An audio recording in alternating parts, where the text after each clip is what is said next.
Yaqında Erkin Asiya radiosi Çinçango Uyghur madaniyatini yo'q qilayotgan bir mezgilda Uyghur tibobatiga simvol bo'layotgan haykalmi yo'q qilindi degan mazmundagi bir nomsiz uchurni topshirib olgan.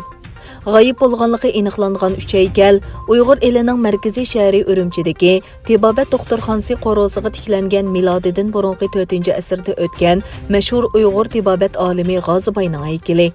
Qashqar shahriga yaqin qadimgi yeza Opaldagi milodiy 11-asrda o'tgan mashhur Uyg'ur olimi, tilshunos Məhmudqəşqərining mozorliq bog'chisiga o'rnatilgan Məhmudqəşqərining haykali. Qog'liq noyalik Uyg'ur tibobat doktorxonasi qorosiga tiklangan 19-asrning oxiri, 20-asrning boshlarida yashagan mashhur Uyg'ur shoiri, tibobat olimi Husaynxon Tajallining haykali ekan.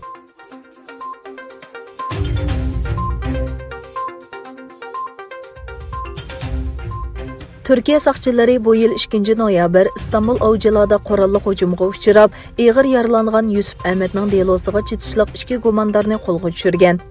Türkiye taratqullarining 26 noyabr xabar qilishicha, Yusuf Ahmetning 2 noyabr İstanbul Avcılar rayoni Deniz-Köşklar mahallasi Ahmetkaya yo'lida qurolli hujumga uchrishiga chetishliq 2 gumondarni qo'lga olgan. Saqchi taraf ham jiddiy qutqizishda yetayotgan va hayotiy xavfi davomlashayotgan Yusufjonga hujum qilgan gumondarlardan birining qo'lga tushirilish jarayoniga doir bir sin e'lon qilgan. İgilinishicha, gumondarlardan Əlivti 11 noyabr İstanbul Küçükçekmece rayoni Jannat mahallasidagi bir harakatda qo'lga tushirilgan bo'lib, Ömer ismli gumondar 20 noyabr saqchixonaga kelib taslim bo'lgan. Yusupjon Ahmet xalqarалық axborot vositalariga o'zining burun Xitoy josuslik organlari uchun xizmat qilishga majburlanganligini oshkorlagan bo'lib, u bu sababli Xitoy bexatarlik organlari tarafidan tahdidga uchrab kelganligini aytgan edi.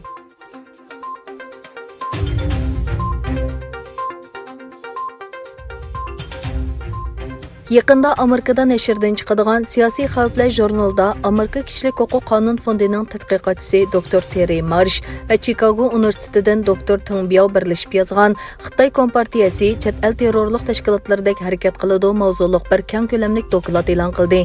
Mazkur dokladda Xitoy kompartiyasi paydo qilgan harakatlar, qo'llangan vositalari va u keltirib chiqqan oqibat mulohiza qilinish asosida Xitoy kompartiyasining amaliyotda Amerikaning qonunlaridagi çətئەl terrorluq tashkilotiga berilgan izohatlarga butunlay bob keladigan bir terrorluq tashkiloti ekanligi tushuntirilgan. Abdullah yana Xitoy kompartiyasining yuqoridagilardan sirt, yana yuqori texnikalik istibdod tuzumini yo'lga qo'yib, 1 milliondan ortiq Uyg'urni qayta tarbiyalash nomidagi jazo lagerlariga qamaganligini, nurg'un kishilarni qiynashga, majburiy g'oyib bo'lishga va majburiy emgakka tutilganligini, lagerlarga qamalganlarning bo'lsa biologiyalik sonliq ma'lumotlari yig'ilib, mutlaq nazorat ostida turayotganligini, Uyg'ur oilalarining majburiy tug'utchaklash, majburiy bola tushirish va hatto buvoqlari o'ldirilishda qismatlarga duch kelayotganligini eskartgan.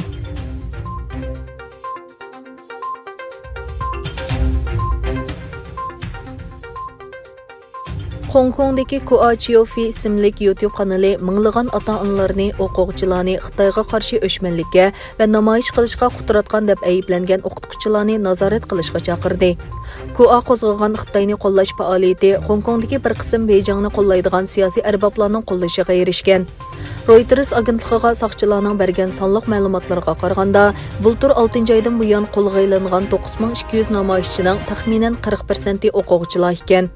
Xitoy Xoңكوڭdagi nurg'un yoshlarning hokimiyat beshidagi kompartiyaga va uning siyosatiga qarshi maydonidan ansirab yangi ma'arif islohotini planlamoqda ekan.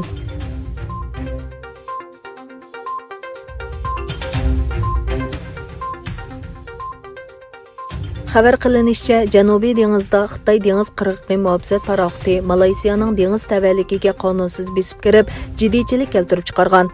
Asiya dengiz okean va ochiq oshkora tashabbus tarafidan tayyorlangan dokladda Xitoy dېڭىزقىرغىقى muhofizat paraxotining 19 noyabr Malaysiyaning shimolidagi Sarawak dېڭىزقىرغىقىdan 44 dengiz milliy yiroqlikdagi hidrokarbon burg'ulash supisi va atrofidagi mol ta'minlash paraxotiga yaqinlashganligi ko'rsatilgan.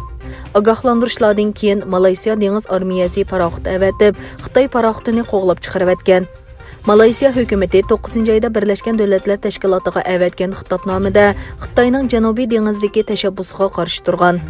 Malaysiya Tashqi ishlar ministri Hishamuddin Husayn Malaysiyaning Janubiy dengiz qirg'iqidan 200 dengiz milligacha bo'lgan doirada egilik huquqi borligini ta'kidlagan.